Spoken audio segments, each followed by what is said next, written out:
He's a cast member on Saturday Night Live. You can see him this weekend at Caroline's Comedy Club right here in New York City. Please welcome Tracy Morgan.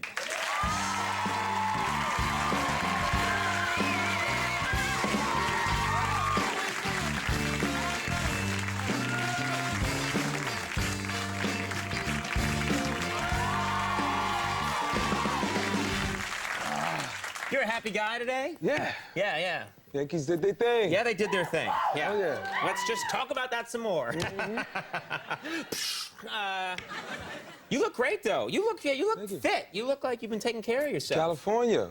You were living in California. That's right. Yeah, we moved out there, and it's crazy. Yeah. Yeah. What is it is about California that's so different? Obviously, there are huge differences, but what is it that you're noticing the most? Well, I think I feel since I've been out there, I feel like I'm gonna live longer. Uh-huh. You know, because they're so health conscious. You know, everybody jogs and stuff. Is that how they jog, like puppets? Yeah. Like 2 in the morning, like this. Yeah. So everybody's about beauty and stuff out there. People look great out there. Yeah, I lived out there for a long time, and people, I gotta say, they don't look anything like the rest of us on the East Coast. No, yeah, New York, we like this. Yeah, whatever, man. Yeah. But out there, nobody, like, they don't eat carbs. Right. I was at the bar, and this chick was like, you don't eat carbs? I'm like, yeah, I'm a friggin' dude. Yeah. Us men, we like our carbs. Yeah, I'm a carnivore. I'm from the East Coast. I'm a New Yorker, so I like my steak wrapped up in bacon. Right. Yo, stuffed in a pork chop, you know? You want all of that jammed into a pork chop? All of that. Yeah. Yeah. And then you like beans with it? Is that what you're saying? I like pork and beans and franks on top of it. Right. I'm too old to be trying to get healthy, man. Right. You know? Now, what about you brought your family out there too? You know, so are they adjusting all right? It's affected them. I mean, like my oldest son, he dyed his hair blonde now, and he surfs. Oh, really? Yeah, he swallowed the white dude. I'm like, clean your room. He's like, what's your problem, dude? What's your deal? Right. And how did you respond to that, Tracy? I said, you better get black again. So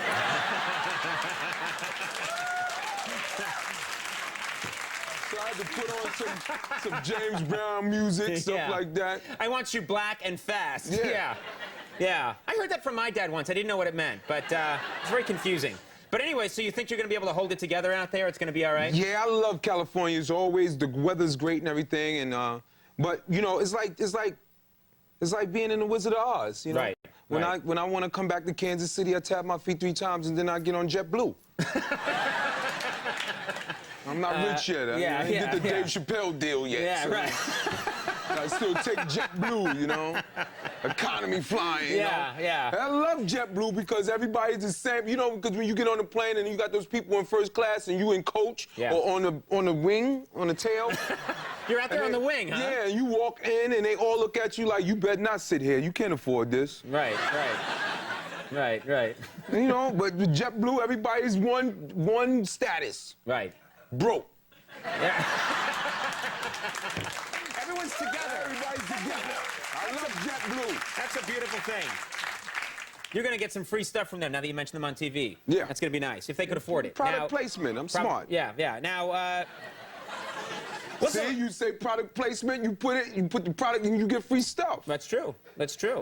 I got some free JetBlue stuff coming in. Yeah.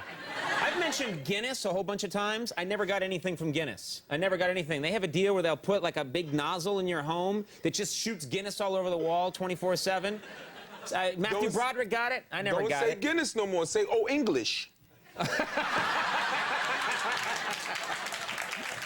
English send you cases of 40 ounces. That's very nice. That's very nice. I think God drank Old English. Oh, yeah? You think so? God is an artist. Yeah. He created woman. Yeah. And woman is art. Yeah, true. You know, he did his thing, and the artist must prepare. Yeah. You put on some Marvin Gaye, get you a 40 ounce, stop at the store.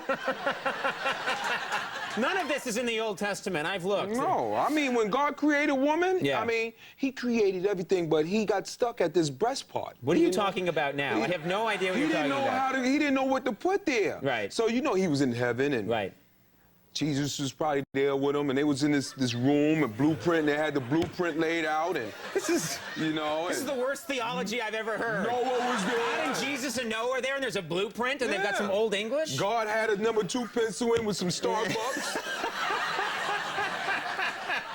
They're looking it over. All right, I can't wait to see the mail we get on this. I'm going to read it with you.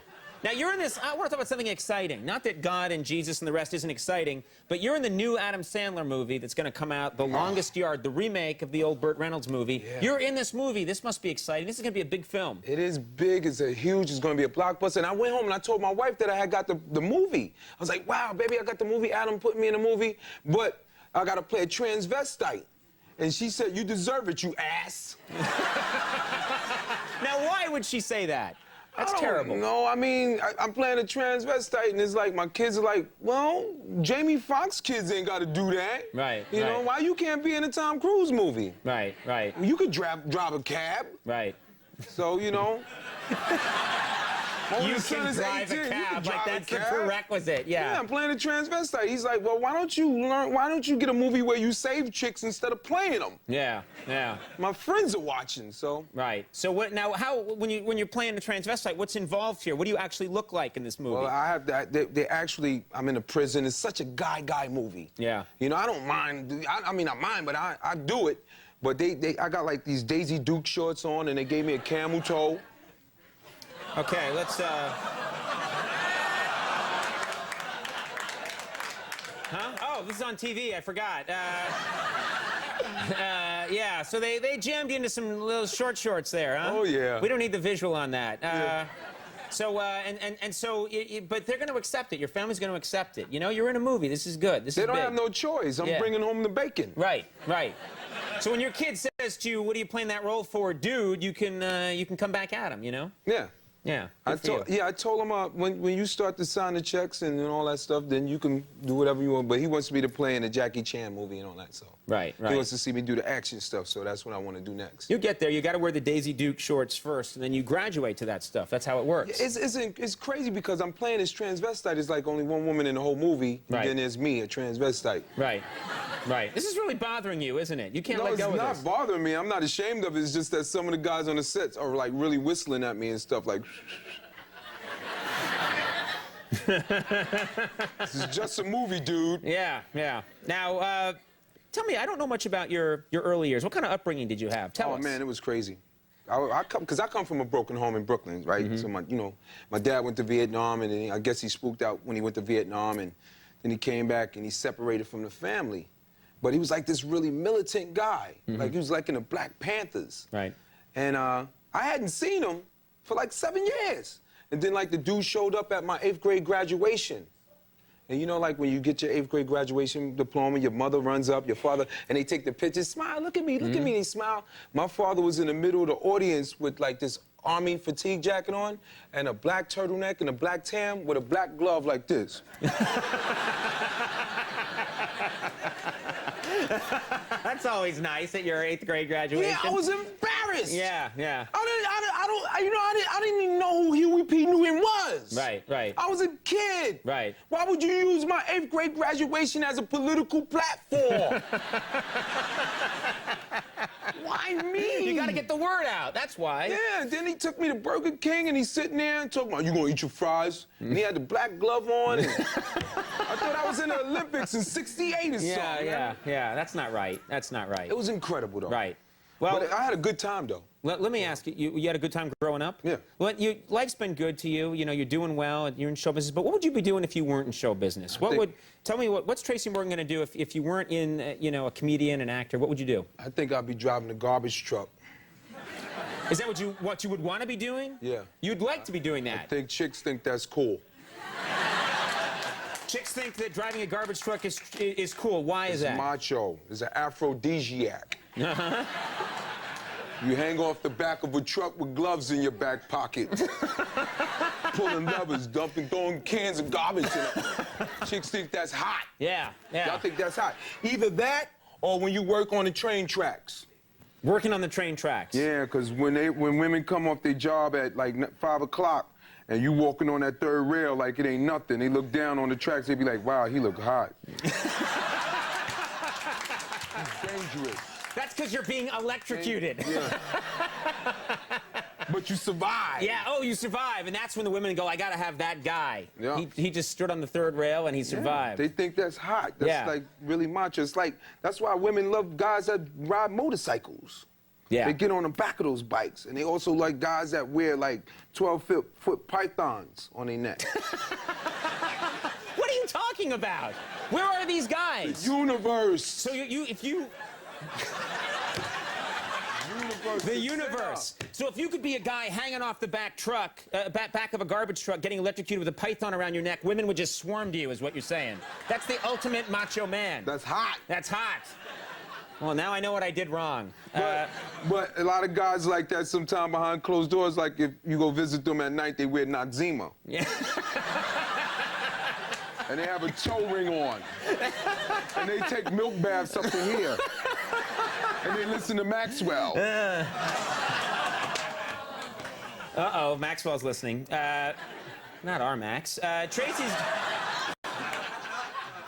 Tracy's... I don't know where you get your ideas. Tracy's gonna be performing... You know karaoke is the center of the universe? What are you talking about now? Karaoke! Karaoke! Is the center! You know what the ultimate karaoke song is? What is that? My Way by Frank Sinatra. Wow, all right. I patterned my life after Old Blue Eyes. I patterned my life after him. I patterned my life after Frank Sinatra and Evel Knievel mixed up in the blender. What are you... Evel Drink it Knievel all and... down. Okay, drink it all down. There's no way out. There's no way out of this magical ride. And I don't even want to go, but we have to. You're going to be performing this weekend at Caroline's. Don't look I took at the me. green pill, remember? Yeah. Matrix, the red of the green pill? Yeah, you took the green. Way to go. Caroline's Comedy Club. Right here in New York City. Tracy Morgan, Jimmy Eat World coming up. We'll be right back.